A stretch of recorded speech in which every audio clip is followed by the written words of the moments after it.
sleep. And we're live. So, welcome to Teaching Tip Tuesday. My name is Michelle, aka the Ignited Teacher.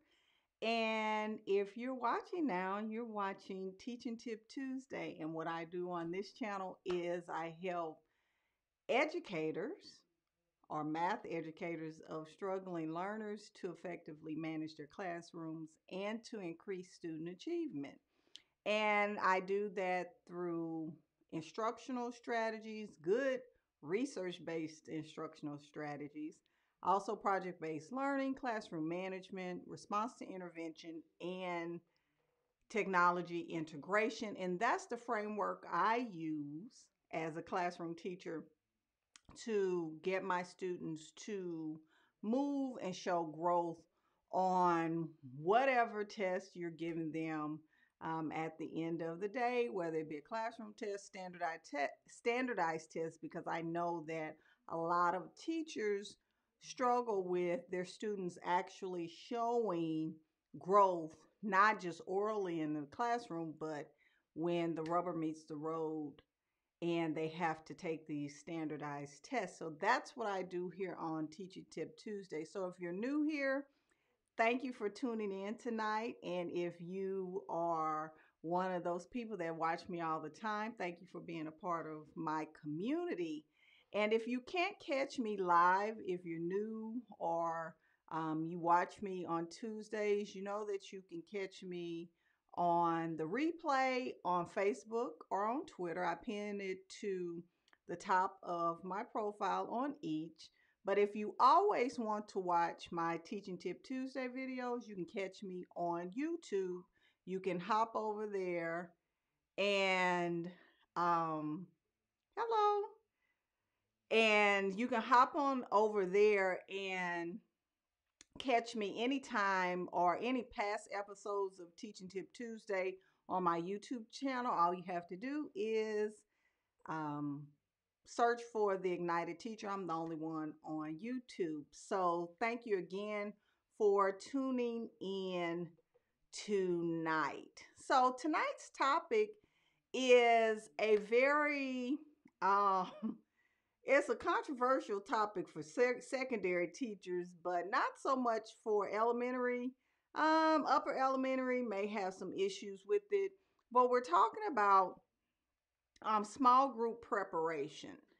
And if you've read any of my blog posts, I'm not one of those traditional small group teachers. I'm just not.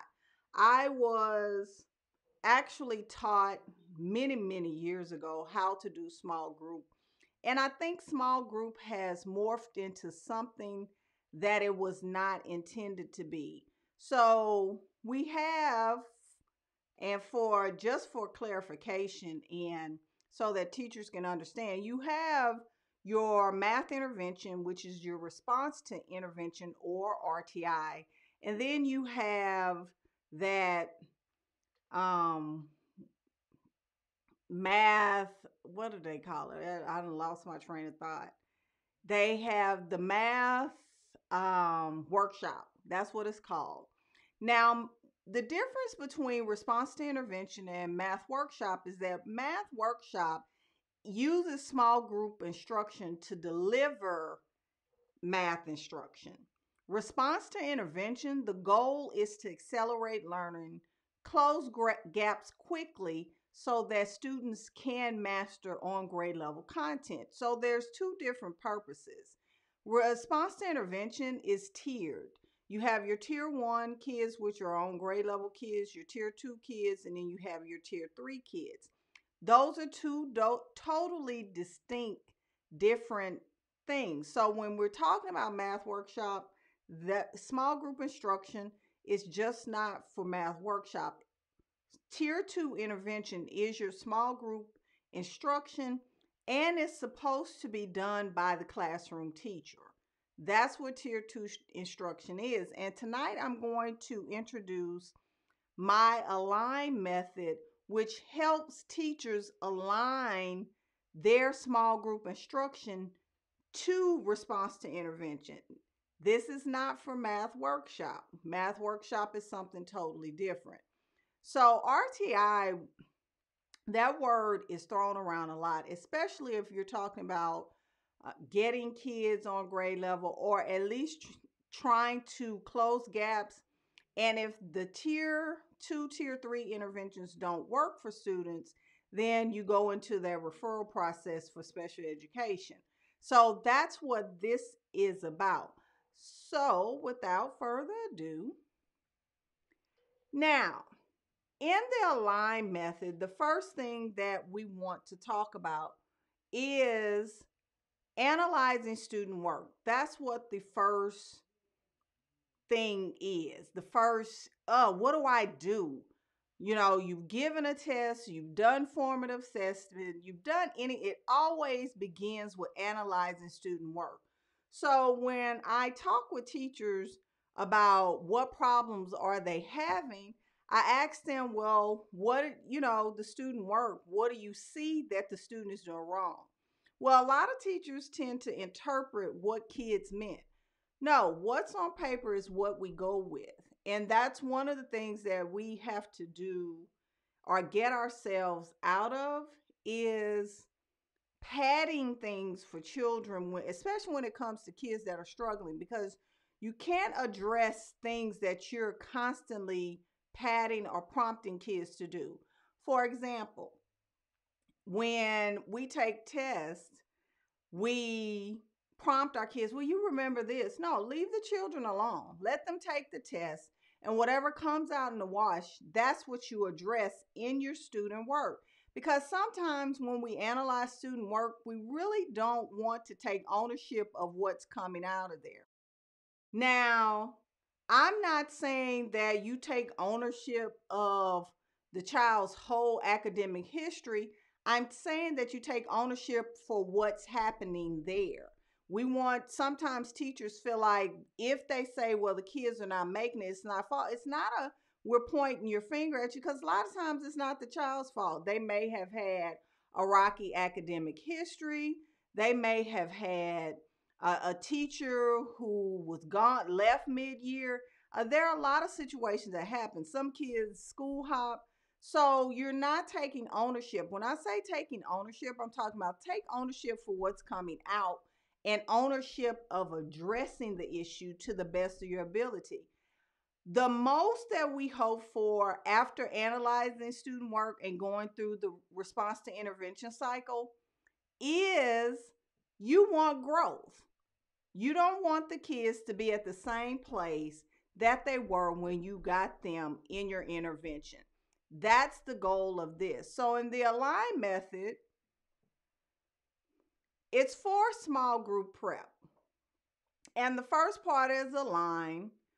Analyze your student work. And the second part is listening skills, which I'll talk about next week, because this is going to be my focus, because we're going into standardized testing. Now, the state of Texas has said that we are going to test regardless. So teachers have to prep these kids for it. So the way that I recommend teachers close gaps is through small group instruction, because all of your kids are not going to need the same thing. And I'm not talking about small group every day. I'm talking about small group twice a week. That is it. A lot of people ask me, well, how do you get the results that you get? I did not do small group every day. You don't need it every day. It's the sum of extra support that you're giving the kids. It said sum. That means to add. So if you're seeing the kids 45 minutes for 2 days, that's 90 minutes of an extra instruction times 4, which is 360 minutes that you're giving them to specific issues. So when you're talking to administrators about how much extra time, it's not about how you doing it every day, because a lot of the children don't need it every day. They get it at tier 1, but you're bringing it down specifically in that tier 2 instruction that's geared specifically for them. So then the third step is to identify students and the vertical alignment strand, which that will be in the third week, and gather materials and resources.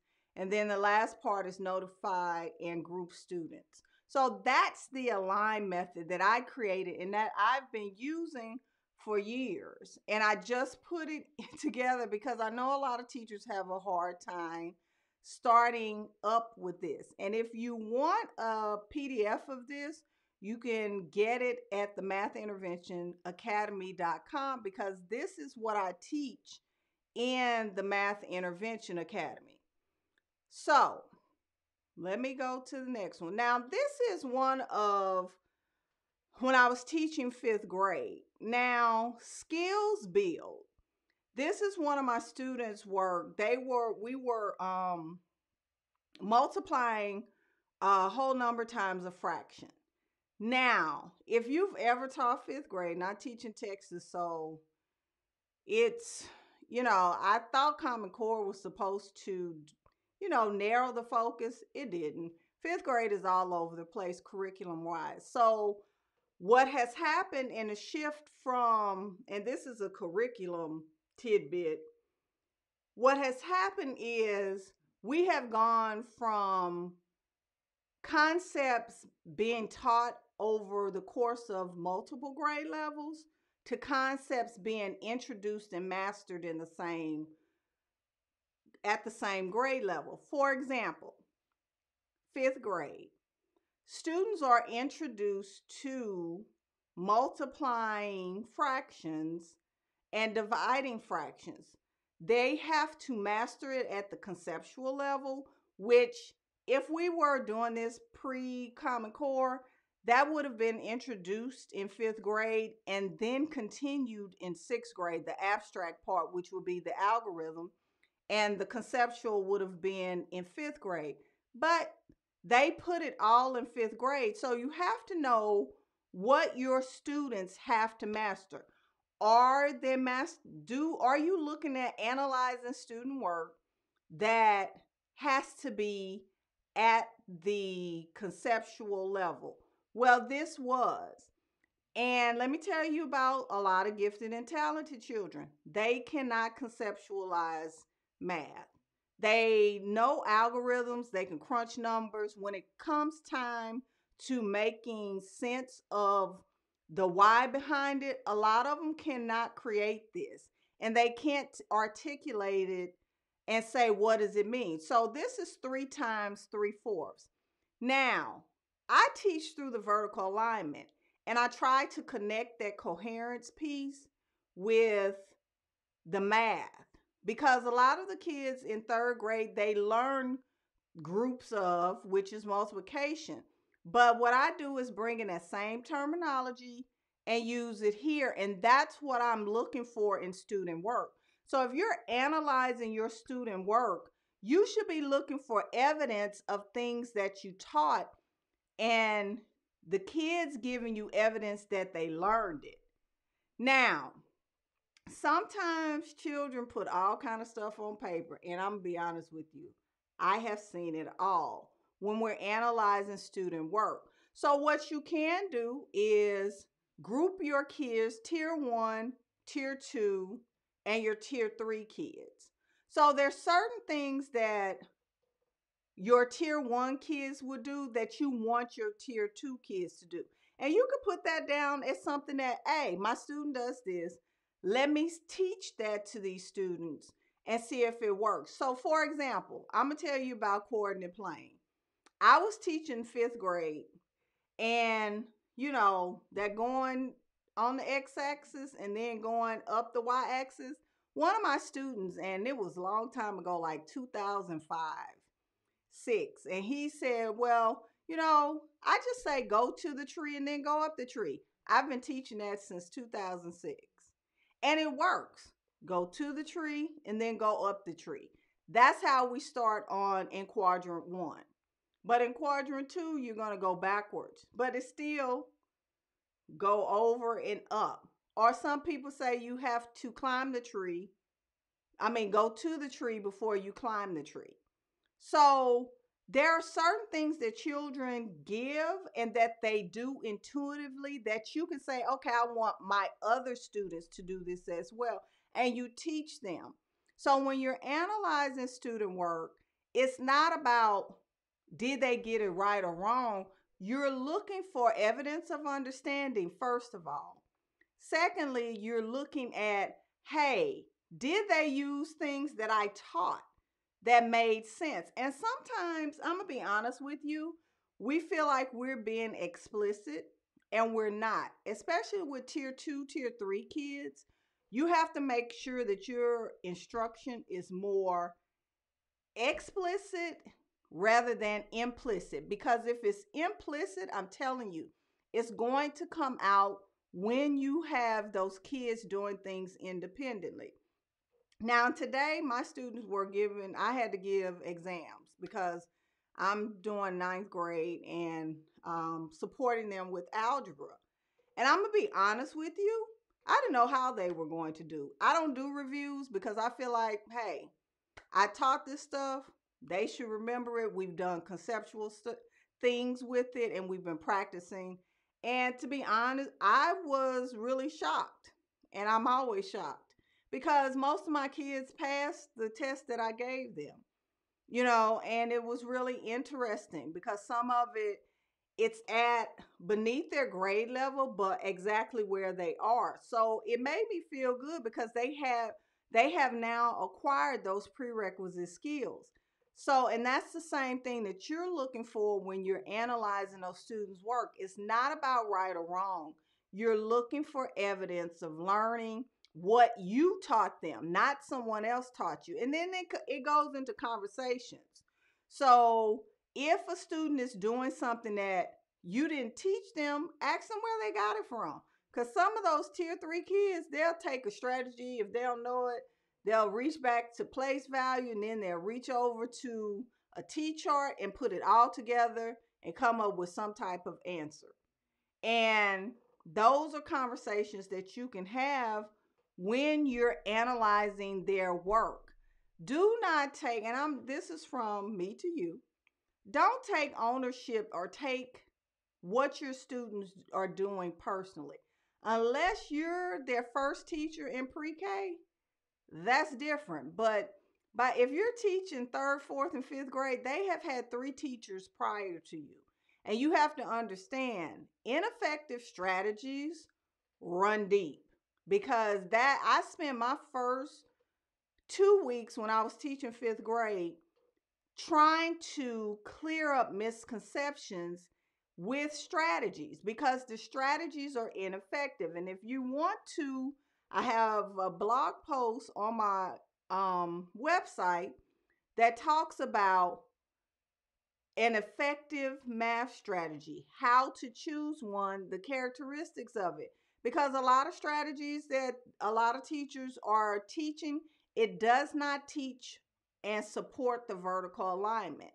And a lot of teachers end up having to go back and fill in, hope and beg and plead with the kids to make sure that they're not doing that strategy and unteaching it so they can put their content on top. And that takes forever because there's no such word as unlearn or unteach. Once it's out there, it's out there. And a lot of the children, they struggle with math and they just don't know. They don't know what is logical and what makes sense. So on my blog post, you can look on fuelgreatminds.com, fuelgreatminds.com. And there's a blog post that talks about the characteristics of an effective math strategy. So hopefully, you understand that when you're analyzing work, you're looking for evidence of learning of what you taught. And then you can go from there and then say, okay, what are they missing? And so in next week's Teaching Tip Tuesday, I'm going to talk about listing missing skills and what is a true skill that you need to focus on. So the A.L.I.G.N method, if you want to get a copy of that, you can go to the mathinterventionacademy.com and download that for free today. It's something that I teach, and I think it's important for teachers to have a way to align their math lessons in small group to where it makes sense, because you have to have a starting point. And if you're working in a school where 70 to 80% of your kids are working beneath grade level, it could seem like a daunting task. So hopefully, you understand a little bit more about how to start with the first step, which is analyzing student work, looking for evidence of learning and the things that you have taught. Look for skills that children are still struggling with, and it'll lead you into, okay, what starting to list in the second step, what missing skills, and I'll get on talk about more about that. uh Lost my train of thought. Next week, in next week's episode of Teaching Tip Tuesday. So I hope that you enjoyed tonight's episode of Teaching Tip Tuesday. Like I said, if you're catching me on the replay or if you're on YouTube, leave comment in the comment section. If you have any questions, tweet to me on Twitter if you're watching on Twitter. And I'll see you all next week in the next episode of Teaching Tip Tuesday. Bye bye.